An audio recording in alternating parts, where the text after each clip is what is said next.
کہ کسی کے مکان میں ایک مسجد مدت سے قائم ہے اور وہ خود متولی ہے اور جمعہ کی نماز بھی ہمشیر پڑھی جاتی ہے، ابھی متولی مسجد نے ایک شخص کو کسی وجہ سے منع کیا کہ وہ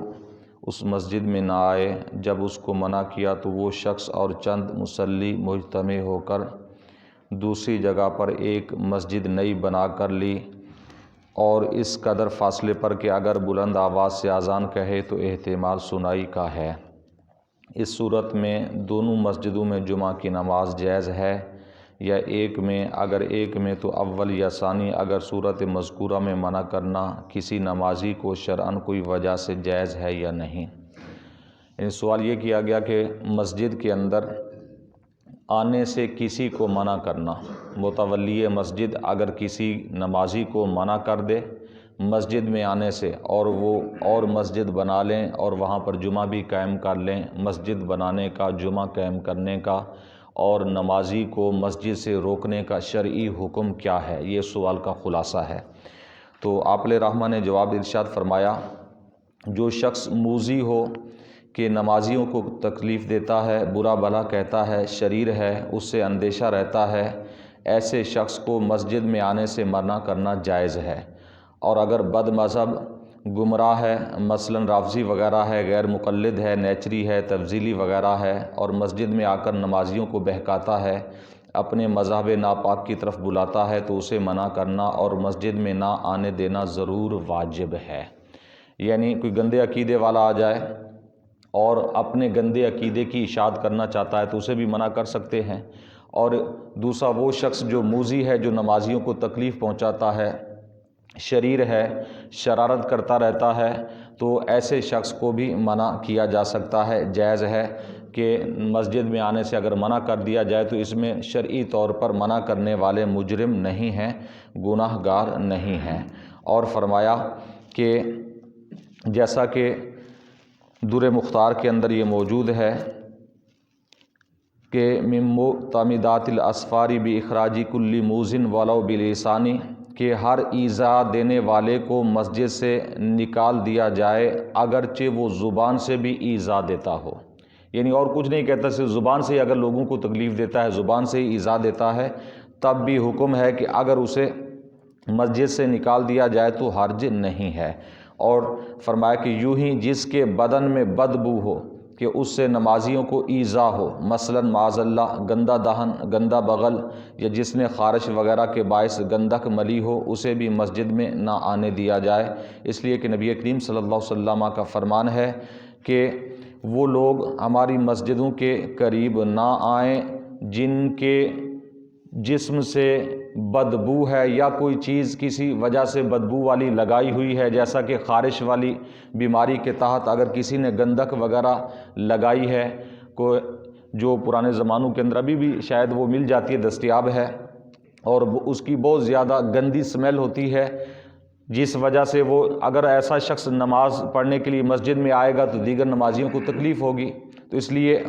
اسے اگر منع کیا جائے تو یہ بالکل جائز ہے کہ اس سے نمازیوں کو تکلیف سے بچانا ہے۔ یا اس طرح کا کوئی اور شخص ہے کہ جس کے منہ سے بدبو آتی ہے اور وہ منہ کی بدبو دور نہیں کرتا، جس کے ساتھ بھی کھڑا ہوتا ہے اس نمازی کو تکلیف ہوتی ہے، اسے بھی منع کر سکتے ہیں، یا تو وہ اپنے منہ کی بدبو دور کرے یا پھر مسجد سے دور رہے۔ اور ایسے ہی گندہ بغل ہے، یعنی بغلوں سے اس کی بدبو آتی ہے، ہوتی ہیں اس طرح کی کچھ بیماریاں، تو ایسے لوگوں کو چاہیے کہ یا تو خوشبو وغیرہ کا استعمال کریں پھر مسجد میں آئیں، اور جن کے منہ سے بدبو آتی ہے وہ اپنے منہ کی بدبو جو ہے کسی بھی طریقے سے مسواک کر کے، برش وغیرہ کر کے، یا کوئی اور چیز ایسی استعمال کر کے جیسا کہ الائچی وغیرہ ہے، کہ منہ کی بدبو ختم ہو جائے اور منہ سے خوشبو ہو، تو اس حالت میں مسجد میں آنا چاہیے اور نماز پڑھنی چاہیے۔ تو ہمارے ہاں ہوتا یہ ہے کہ اکثر و بیشتر کہ کوئی بھی ایسی چیز کھائی، جیسا کہ حدیث مبارکہ کے اندر واضح طور پر ہے، آپ علیہ الصلوۃ والسلام نے فرمایا جس نے کچا پیاز، کچا لہسن کھایا وہ ہماری مسجدوں کے قریب نہ آئے، اس لیے کہ فرشتوں سے بھی اس سے تکلیف ہوگی اور نمازیوں کو بھی اس سے تکلیف ہوگی۔ ایسے ہی سگریٹ پینے والے، وہ بھی جب سگریٹ پی کر فوراً مسجد میں آ جائیں نماز پڑھنے کے لیے منہ کی بدبو ختم نہ کریں مسواک وغیرہ کے ذریعے، تو بھی ایسے لوگوں کو یا تو منع کیا جائے یا انہیں چاہیے کہ وہ کم از کم مسجد میں ایسی حالت میں آئیں کہ ان کے منہ سے بدبو نہ آئے، اس لیے کہ یعنی یہ اتنا بڑا عذر ہے کہ مسجد سے روک بھی سکتے ہیں، ایسے شخص کو منع بھی کر سکتے ہیں۔ تو یہ حضور نبی کریم صلی اللہ علیہ وسلم کا واضح طور پر اس پر فرمان بھی موجود ہے۔ اور دوسری مسجد کے متعلق فرمایا کہ اگر کسی نے دوسری مسجد کسی جگہ پر بنا لی تو مسجد بنانے میں کوئی حرج نہیں ہے۔ مسجد بنانے میں اعلیٰ حضرت علیہ رحمہ فرماتے ہیں کہ اہل محلہ کے لیے جائز ہے کہ ایک مسجد کو وہ 2 مسجد بنا لیں،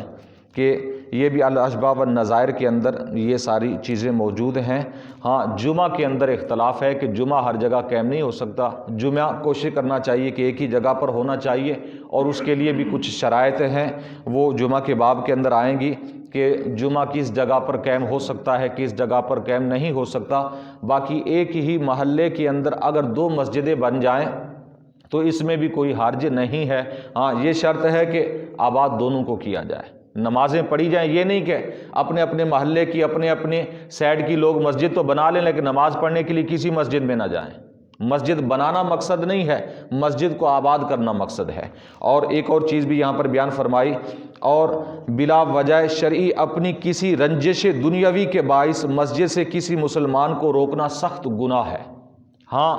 یہ تو ایک شرعی عذر بتا دیے کہ بدبو وغیرہ کی وجہ سے یا کسی کو ایذا دینے کی وجہ سے اسے روک دیا جائے، نمازیوں کی ایذا دیتا ہے، شرارت کرتا ہے۔ اگر کوئی متولی مسجد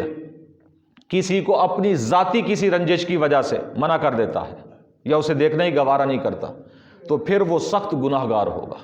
اور اس زمرے کے اندر آئے گا کہ جیسا کہ اللہ تعالیٰ نے قرآن مجید فرقان حمید کے اندر ارشاد فرمایا، وَمَنْ أَظْلَمُ مِمَّنْ مَنَعَ مَسَاجِدَ اللَّهِ أَنْ يُذْكَرَ فِيهَا اسْمُهُ وَسَعَىٰ فِي خَرَابِهَا، اور اس سے بڑھ کر ظالم کون ہے کہ جو اللہ کی مسجدوں میں اللہ کا ذکر کرنے سے منع کرتا ہے،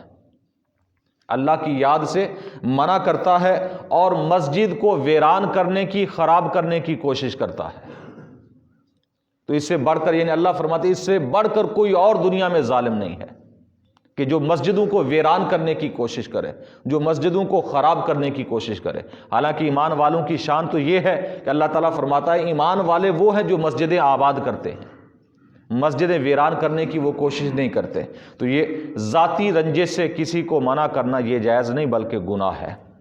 اللہ تعالیٰ کی بارگاہ میں دعا ہے نبی کریم صلی اللہ علیہ وسلم کے وسیلہ سے ہم سب کو علم دین سیکھنے کی، سمجھنے کی، عمل کی توفیق عطا فرمائے، آمین بجاہ النبی۔